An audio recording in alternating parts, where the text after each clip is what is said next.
Hello दोस्तों, नमस्कार दोस्तों। राजस्थान की प्रमुख सभ्यताओं का हम आज अध्ययन कर रहे हैं। और उससे पहले आप हमारा GK classes Dholpur YouTube channel को सब्सक्राइब, लाइक और कमेंट कर दीजिए। इस आगे बढ़ते हैं।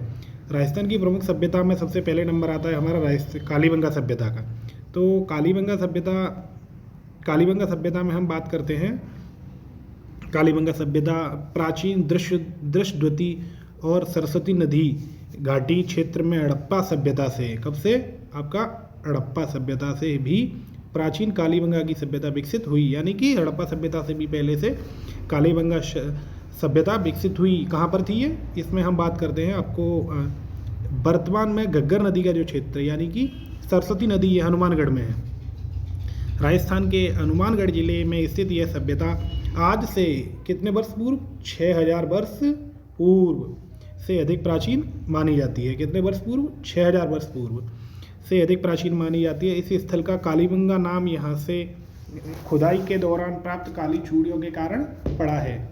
क्योंकि पंजाबी भाषा में बंगा का अर्थ होता है चूड़ी। पंजाबी भाषा में बंगा का अर्थ क्या होता है? चूड़ी। सर्वप्रथम 1952 में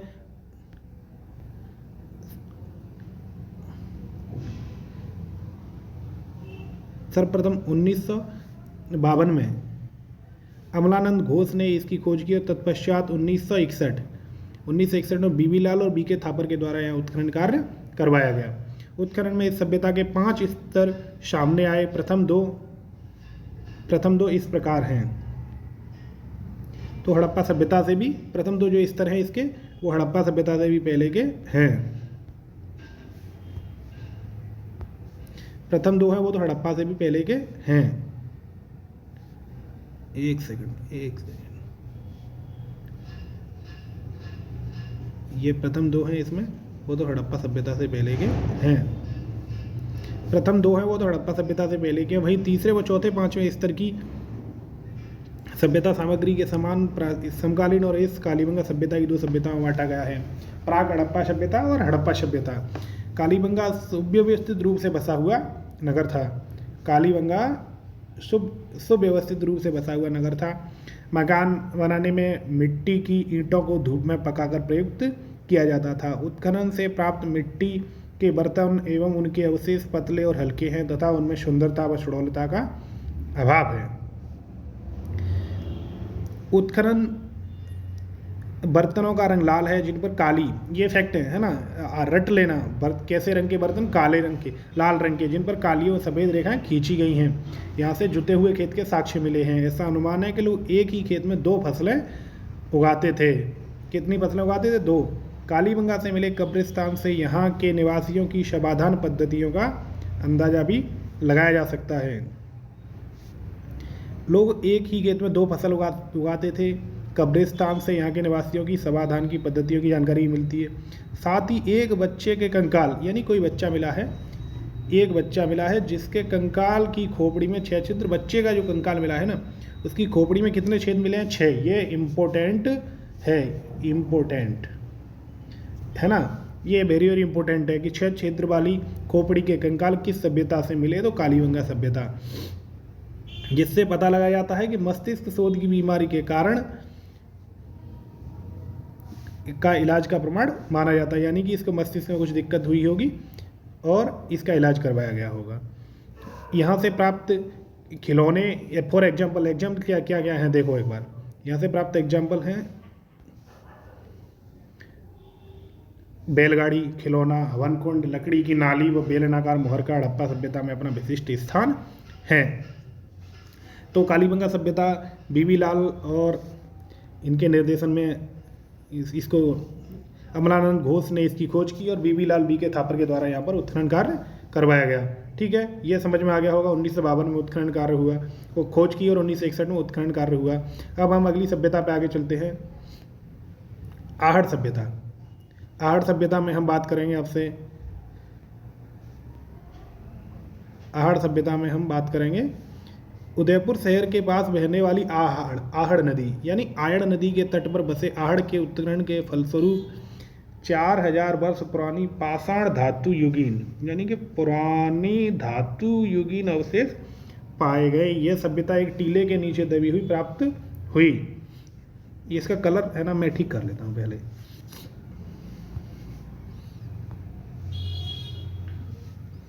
ना हाँ ठीक है, हो गया। धातु युगीन आहड़ के उत्खनन के फलस्वरूप यहाँ पर 4 वर्ष पुरानी धातु युगीन सभ्यता के अवशेष सामने आए।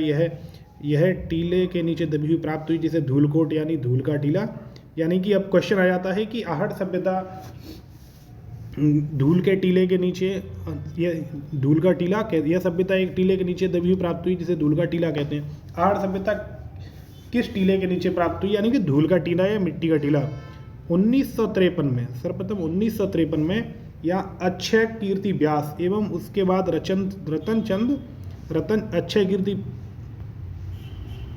अक्षय कीर्ति व्यास एवं रतन चंद्र अग्रवाल एवं टी सांकलिया के निर्देशन में उत्खनन कार्य करवाया गया। इस सभ्यता के लोग मकान बनाने में धूप में सुखाई गई ईंटों एवं पत्थरों का प्रयोग करते थे। आहड़ के लोग अपने मृतकों को गहनों व आभूषणों के साथ दफनाते थे। यानी कि आहड़ में जो लोग थे वो अपने मृतकों को मृत्यु के बाद भी सुखाई ईंटों का प्रयोग करते थे, अपने मृतकों को गहनों व आभूषणों के साथ दफनाते थे, जो उनके मृत्यु के बाद भी जीवन की अवधारणा का समर्थक होता था।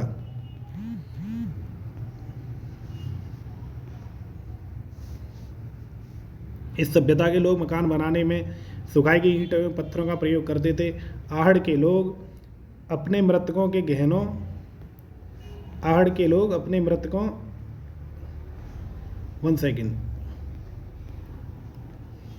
आहड़ के लोग अपने मृतकों व मृतकों को गहनों व आभूषणों के साथ दफनाते थे, जो उनके मृत्यु के बाद भी जीवन की अवधारणा का समर्थक माना जाता है। यानी कि आहड़ में जो लोग रहते थे, वो जो उनके मृतक होते थे, वहाँ पर जो लोग मर जाते थे, उनको गहनों व आभूषणों के साथ दफनाते थे। उन्हें ऐसा लगता था कि ये इसके मरने के बाद भी इनका उपयोग करेगा। उत्खनन में मिट्टी के बर्तन सर्वाधिक मिले हैं।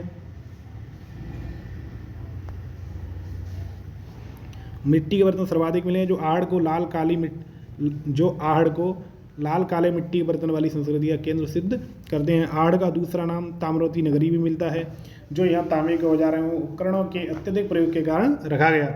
यानी कि आहड़, देखो अब आहड़ में ये प्रमुख, आहड़ का दूसरा नाम क्या है? आहड़ में लाल काले मिट्टी के बर्तन वाली संस्कृति का प्रमुख केंद्र मानते हैं आहड़ को। और मृत्यु के बाद जीवन का प्रमाण कहाँ मिलता है? उत्खनन में मिट्टी के बर्तन सर्वाधिक कहाँ मिले हैं? ये सारे क्वेश्चन हैं आपके, है ना। तो एक बार अच्छी तरह से रट लेना। आपकी आहड़ सभ्यता पूरी हो चुकी है। अब हम आगे बात करते हैं गिलूंड सभ्यता।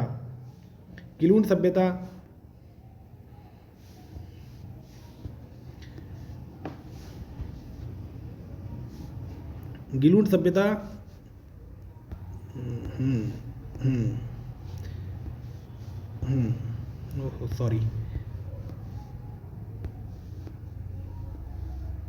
गिलूंड सभ्यता राजसमंद जिले के गिलूंड, ये प्रश्न तो अभी लेटेस्ट एग्जाम में आया था।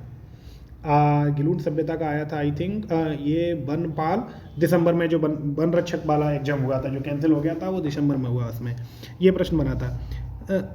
गिलूंड कस्बे के बनास नदी के तट पर 2 टीलों के उत्खनन के फलस्वरूप आहड़ संस्कृति से जुड़ी यह सभ्यता प्रकाश में आई, जिसे बनास संस्कृति के नाम से भी पुकारा जाता है। 1957-58 में बीबी लाल के निर्देशन में यहाँ उत्खनन कार्य हुआ। कब हुआ? 1957-58 में बीबी लाल के निर्देशन में।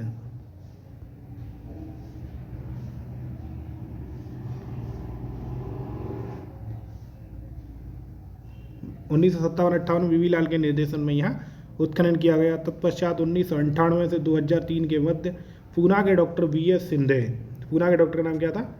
BS सिंधे एवं पेंसिल्वेनिया विश्वविद्यालय के प्रोफेसर गैरे एग्री पोसल के निर्देशन में यहाँ उत्खनन किया गया। उत्खनन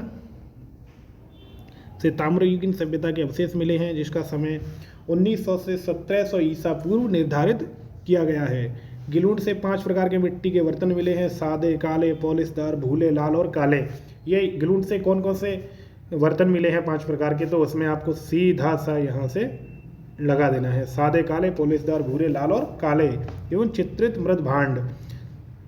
उत्खनन में मिट्टी के खिलौने, पत्थर की गोली, हाथी दांत की चूड़ियाँ, ये है ना पूरा आप एकदम करेक्ट तरीके से पूरा ही ये आप याद कर लेना, ये एकदम फैक्ट है। यानी कि गिलुंड में 5 प्रकार के मिट्टी के बर्तन मिले, सादे, काले, पॉलिशदार, भूरे, लाल, काले, चित्रित मृदभांड, उत्खनन में मिट्टी के खिलौने, पत्थर की गोलियां, हाथी दांत की चूड़ियों के अवशेष मिले हैं।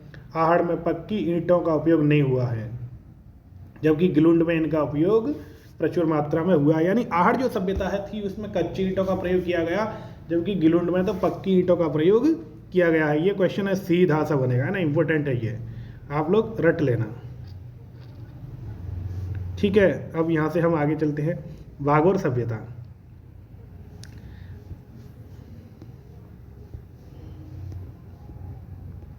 भागोर सभ्यता है आपका भीलवाड़ा जिले में स्थित भागोर में कोठारी नदी पर डॉक्टर वी.एन. मिश्र के निर्देशन में 1967 से, कब से, 1967 से 1970 तक उत्खनन किया गया।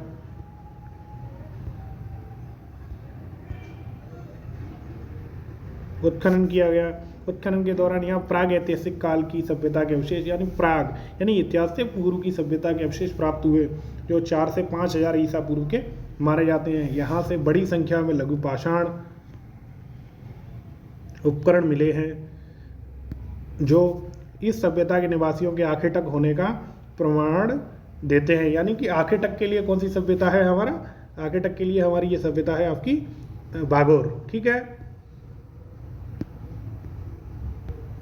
एक सेकंड। आखे तक के लिए हमारी भागोर सभ्यता है, और हम यहाँ से आगे चलते हैं, भागोर सभ्यता के बारे में और अध्ययन करते हैं। भागोर से तांबे के उपकरण प्राप्त हुए हैं, जिनमें छेद वाली सुई, यानी 6 छेद वाली खोपड़ी कहाँ मिली हमको, कालीबंगा।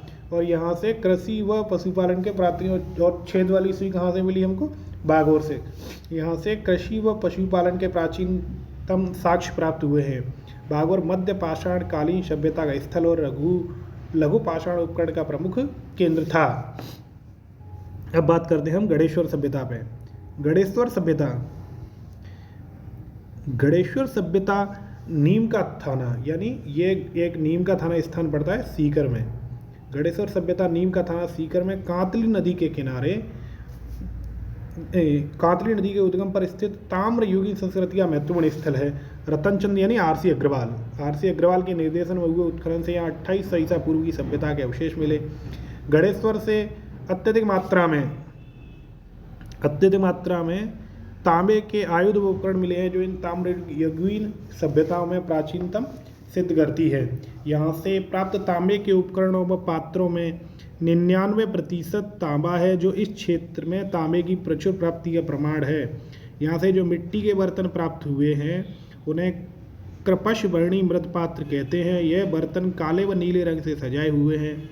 गणेश्वर भारत की ताम्र सभ्यताओं की जननी मानी जाती है। यहाँ से तांबा हड़प्पा व मोहनजोदड़ो को भी भेजा जाता था। तो ऐसी कौन सी सभ्यता है जिससे तांबा हड़प्पा व मोहनजोदड़ो को भेजा जाता था, गणेश्वर। ठीक है, अब यहाँ से हम आगे चलते हैं। अन्य महत्वपूर्ण भी सभ्यताएं हैं हमारी। भीनमाल जालौर की एक महत्वपूर्ण सभ्यता, भीनमाल जालौर की भी सभ्यता भी एक महत्वपूर्ण सभ्यता है, जिसका उत्खनन किसने किया, आरसी अग्रवाल ने करवाया। रोमन एम्फोरा व यूनानी सुराही मिली है, जो विदेशी व्यापार का प्रमुख केंद्र था। क्या मिला है यहाँ से, रोमन एम्फोरा, यहाँ से रोमन एम्फोरा व एक यूनानी सुराही मिली है, जो विदेशी व्यापार होने का केंद्र की पुष्टि करता है। भीनमाल का प्राचीन नाम क्या था, श्रीमाल। इसी प्रकार ईशवाल से प्राग ऐतिहासिक कालीन सभ्यता के प्रमाण मिले हैं। यहाँ से समृद्ध लौह उद्योग के साक्ष्य प्राप्त हुए हैं। समृद्ध लौह युग के साक्ष्य भी प्राप्त हुए हैं। प्राचीन मत्स्य जनपद में स्थित बैराठ की बीजक की पहाड़ी, भीम की डुंगरी, महादेव जी की डुंगरी से हड़प्पा सभ्यता, कहाँ से, बैराठ की बीजक की पहाड़ी, भीम की डुंगरी, महादेव जी की डुंगरी से हड़प्पा सभ्यता व मौर्य काल के अवशेष प्राप्त हुए। दयाराम साहनी, नील रत्न बनर्जी, कैलाशनाथ दीक्षित जैसे विद्वान इसके उत्खनन से जुड़े हुए हैं।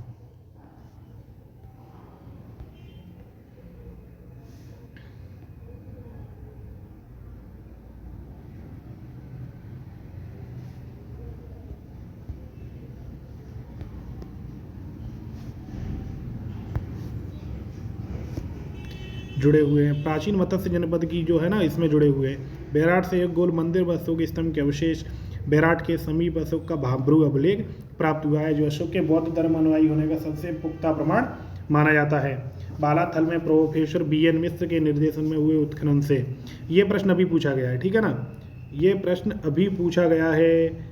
बालाथल में प्रोफेसर BN मिश्र के निर्देशन में हुए उत्खनन से एक ये भी वन रक्षक में पूछा गया है। ये किस में पूछा गया है? वन रक्षक में ये पूछा गया है, ठीक है ना।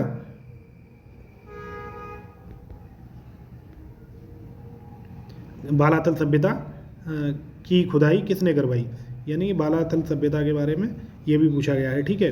तो बालाथल सभ्यता में प्रोफेसर किसके में BN मिश्रा के निर्देशन में उत्खनन शुरू हुआ। इन महत्वपूर्ण सभ्यताओं के अतिरिक्त हमें रंगमहल हनुमानगढ़, ओझाना भीलवाड़ा, नगरी चित्तौड़, बरूर गंगानगर, तिलवाड़ा बाड़मेर, जोधपुरा जयपुर, सोनारी झुंझुनू, नाह भरतपुर, टोंक आदि प्राचीन सभ्यताओं के राजस्थान में भी अवशेष हमें प्राप्त हुए हैं। राजस्थान में आर्य संस्कृति का प्रसार, हड़प्पा सभ्यता के पतन। राजस्थान में आर्य संस्कृति का प्रसार, हड़प्पा सभ्यता के पतन 1800 ईस्वी के आसपास हुआ। भारतीय इतिहास में वैदिक सभ्यता का समय प्रारंभ होता है। इस सभ्यता के बारे में जानने का प्रमुख स्रोत 4 वेद हैं, ऋग्वेद, यजुर्वेद, सामवेद व अथर्ववेद, इसलिए इसे वैदिक सभ्यता कहते हैं। राजस्थान में इस सभ्यता के अवशेष अनूपगढ़, तरखान वाला डेरा व चक 64 से मिले हैं। राजस्थान में कहाँ से मिले हैं इसके, तो हम बता देते हैं। इसके अवशेष अनूपगढ़, तरखाना वाला डेरा व चक 64 से मिले हैं। महाकाव्य काल में राजस्थान में आर्यों की अनेक बस्तियों के उल्लेख मिलते हैं। रामायण से ज्ञात होता है कि राम रावण युद्ध के समय जब दक्षिणी सागर ने अपने ऊपर सेतु बनवाना स्वीकार नहीं किया, तो भगवान राम ने उसे भयभीत करने के लिए खींचा हुआ अपना अमोघ अस्त्र राजस्थान की ही ओर फेंका था, जिससे यहाँ समुद्र के स्थान पर मूलस्थल हो गया। यद्यपि आज वैज्ञानिक युग में इस कथा को स्वीकृत नहीं किया जाता, किंतु रामायण के रचयिता इस भूभाग से परिचित थे, यह तो प्रमाणित होता है। हमारी सभ्यताओं का करीब करीब ये चैप्टर पूरा हो जाता है। आप हमारे साथ जुड़े रहें और हमारे चैनल को और हमारा चैनल